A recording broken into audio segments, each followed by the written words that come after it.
The Halloween moon hung low in the sky, casting an eerie glow over the small, sleepy town of Darkhaven. It was the night before Halloween, and a palpable sense of excitement filled the air. Children had been planning their costumes for weeks, and adults were busy decorating their houses with cobwebs, jack-o'-lanterns, and skeletons. But there was one place that stood out, a mysterious and ominous store that appeared seemingly overnight. The Black Emporium. Nestled between a florist and a coffee shop, the Black Emporium was unlike any other Halloween store in Darkhaven. Its windows were adorned with ancient-looking masks, macabre figurines, and otherworldly artifacts. Passers-by couldn't resist peering into the dimly lit shop, curiosity drawing them closer. The sign above the door was painted in a menacing, blood-red script that seemed to writhe and twist as if it had a life of its own. The owner of the Black Emporium was an enigmatic woman named Alara, known for her jet-black hair, piercing green eyes, and a voice that seemed to echo from the depths of the underworld. She appeared in town a few weeks before Halloween, and rumors quickly spread. Some said she was a witch, others believed her to be a collector of the arcane, but everyone agreed that she was not to be trifled with. Nina, a curious and adventurous young woman, had heard about the Black Emporium from her friends. They dared her to enter the shop on Halloween night and see if she could uncover its secrets. Determined to prove herself, she donned her costume, a gypsy outfit with a crystal ball necklace, and ventured into the dimly lit store as the clock struck midnight. As Nina crossed the threshold, a chill washed over her. The air was thick with a strange, otherworldly energy that made the hairs on the back of her neck stand on end. She found herself surrounded by shelves of grotesque masks, ancient books of dark magic, and an array of peculiar trinkets that seemed to watch her with malevolent intent. "Welcome, child," a whispery voice said, and Nina turned to find Alara standing behind the counter. Her eyes seemed to pierce Nina's very soul. "What brings you to my humble establishment on this most auspicious night?"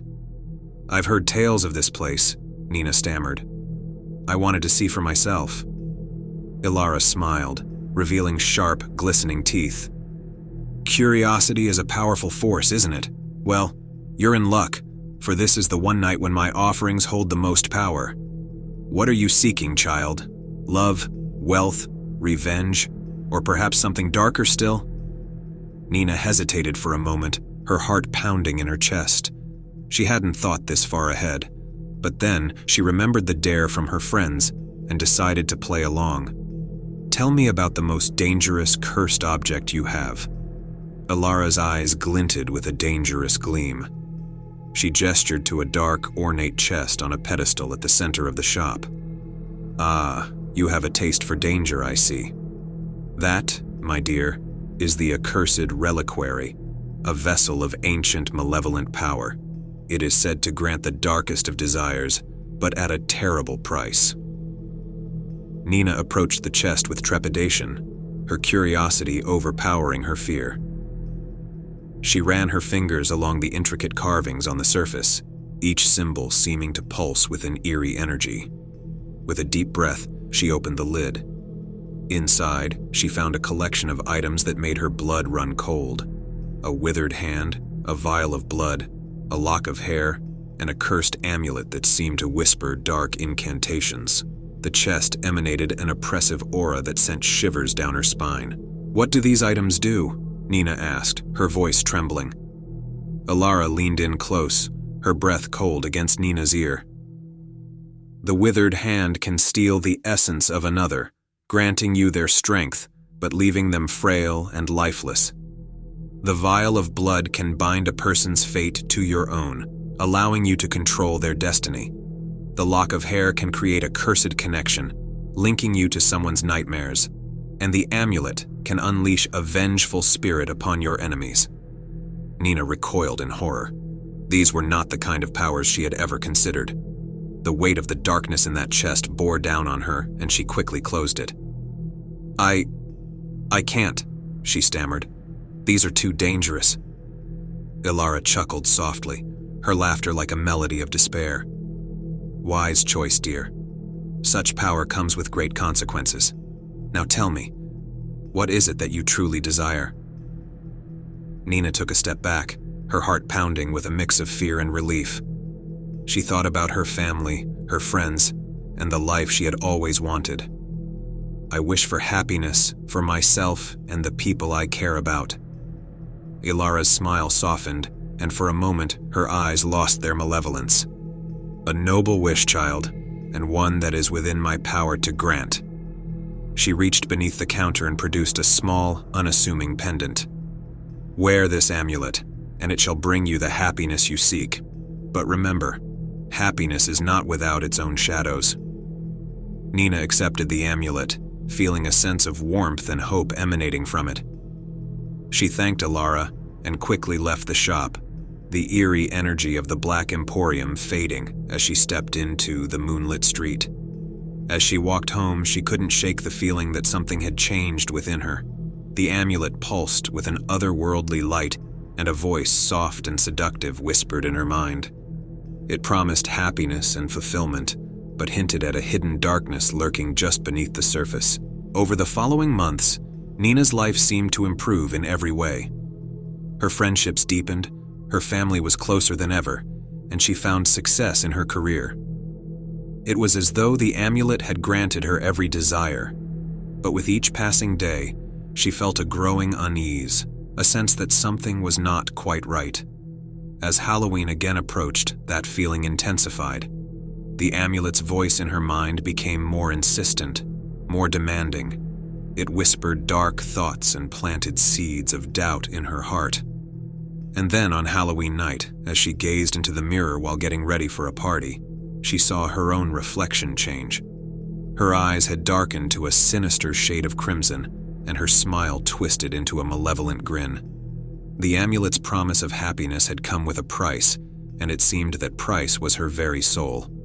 Terrified, Nina tried to remove the amulet, but it clung to her neck like a leash, refusing to be taken off. She realized that the Black Emporium had ensnared her in its dark web, and the amulet was a vessel of Ilara's power. She knew she had to return to the store, to confront Ilara and find a way to break the curse. The partygoers outside were oblivious to her plight as she stepped into the Halloween night, her reflection still twisted in the mirror. She could feel the darkness closing in around her, and she had no choice but to confront the source of her torment. The Black Emporium stood before her, its malevolent aura stronger than ever. Nina pushed open the door and entered the shop, her heart pounding in her chest. Ilara was waiting for her, her eyes gleaming with satisfaction. "I see you've discovered the true nature of your desires, my dear. The amulet has granted you happiness, but it has also awakened the darkness within you." Nina trembled, her eyes filled with fear and anger. "You have to help me. You have to break this curse." Ilara's laughter filled the shop, echoing through the dimly lit space. "I have given you what you wished for, and now you must live with the consequences. You were drawn to the darkness, and it has consumed you." Desperation filled Nina as she realized there was no way out. She couldn't remove the amulet, and Ilara seemed untouchable, a being of unimaginable power. The Black Emporium's shelves seemed to close in around her, and the objects within whispered their dark secrets. In that moment, Nina made a choice. She would not let the darkness consume her entirely. With a final surge of willpower, she shattered the amulet, the shards falling to the floor with a tinkling sound. Ilara's eyes widened in shock as the amulet's power dissipated. The curse was broken, but it came at a great cost.